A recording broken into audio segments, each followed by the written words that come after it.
carry your digital world with you wherever you go with you. You can start using any surface or any wall around you as an interface. The camera is actually tracking all your gestures. Whatever you are doing with your hands, it's understanding that gesture. And actually, if you see, there are some color markers that in the beginning version we were using over there. You can start painting on any wall, that you stop by a wall and start painting on that wall. But we are not only tracking here one finger. We are giving you the freedom of using all the both of hands. So you actually can use both of your hands to zoom into or zoom out a map just by pinching operation over here. The camera is actually doing just getting all the images, it's doing the age recognition and also the color recognitions, and like so many small algorithms are going inside. So technically it's a little bit so complex, but it gives you an output which is more intuitive to use in some sense. But I'm more excited that you can actually take it outside.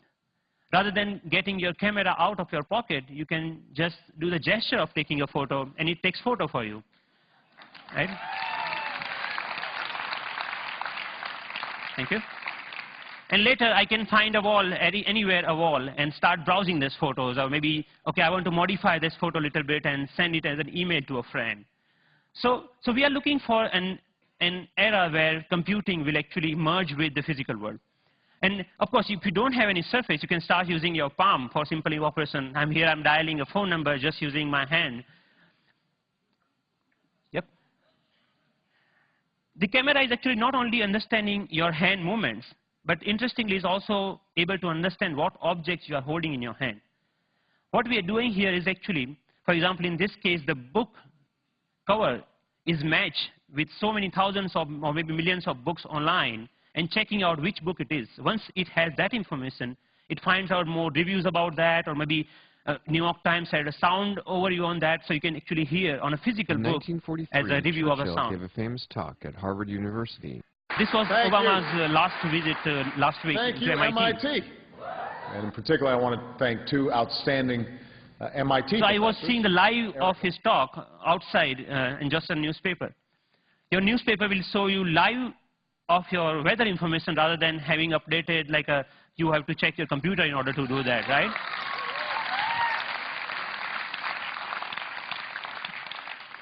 When I'm going back, I can just use my boarding pass and to check, oh, my flight has been how much delayed. Because at that particular time, I'm not feeling of opening my iPhone and checking out a particular icon. And I think this technology will not only change the way, yes, it will change the way we interact with people also, not only the physical world. The fun part is like I'm going to Boston Metro and playing Pong game inside the train on the ground, right? And I think the imagination is the only limit of what you can think of when this kind of technology merging with the real life. But many of you argue actually that all of our work is not only about physical objects. We actually do lots of accounting and paper editing and all those kind of things. What about that? And many of you are actually excited about the next generation tablet computers to come out in the market. So rather than waiting for that, I actually made my own and just using a piece of paper. So what here I did is remove the camera, all the cameras, webcam, have a microphone inside that camera. I removed that microphone from that, and that just pinch that, like I just make a clip out of that microphone and clip that to a piece of paper, any paper that you found around. So now the sound of the touch is exactly getting me when exactly I'm touching the paper. But the camera is actually tracking where my fingers are moving. You can, of course, watch movies. Good afternoon. My name is Russell, and I am a wilderness explorer in Tribe 54. And you can, of course, play games. Here the camera is actually understanding how you're holding the paper and playing the car racing game.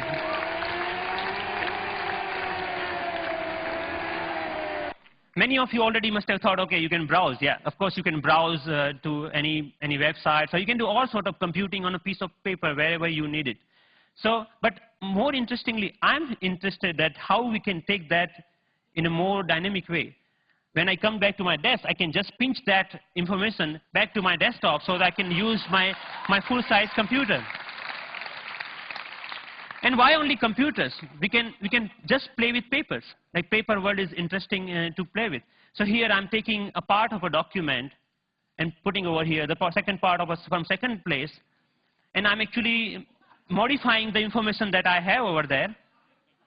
Yeah, and then I'm saying, okay, this looks nice, let me print it out, that thing. So I have a now printout of that thing, and now, so the workflow is more intuitive the way that we used to do before, maybe 20 years back, rather than now switching between these two worlds. So as a last thought, I think that integrating information to our everyday objects will not only help us to get rid of the digital divide, the gap between these two worlds, but will also help us in some way to stay human, to be more connected to our physical world. And it will actually help us not end up being machines sitting in front of another machines. So that's all. Thank you.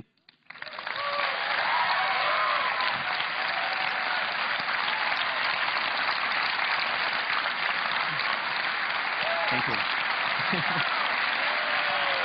Thank you. Thank you.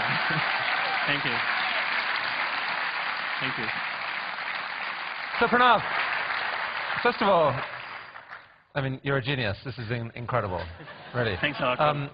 What are you doing with this? Is there a company being planned, or is this research forever, or what? So there are lots of companies, actually sponsored companies of Media Lab, are interested in taking this ahead in a one or the way. The companies like mobile phone operators want to take this in a different way than the NGOs in India are thinking that why can we only have sixth sense? We should have a fifth sense for missing sense people who cannot speak. Maybe this technology can be used for them to speak out in a different way, maybe speaker system. I mean, what are your own plans? Are you staying at MIT, or are you going to do something with this? I'm trying to make this more available to people so that anyone can develop their own sixth sense device, because the hardware is actually not that hard to manufacture or something hard to make your own. And I will provide all the open source software for them, maybe starting next month. So that. That's awesome. Wow. Yes. Wow. Yep.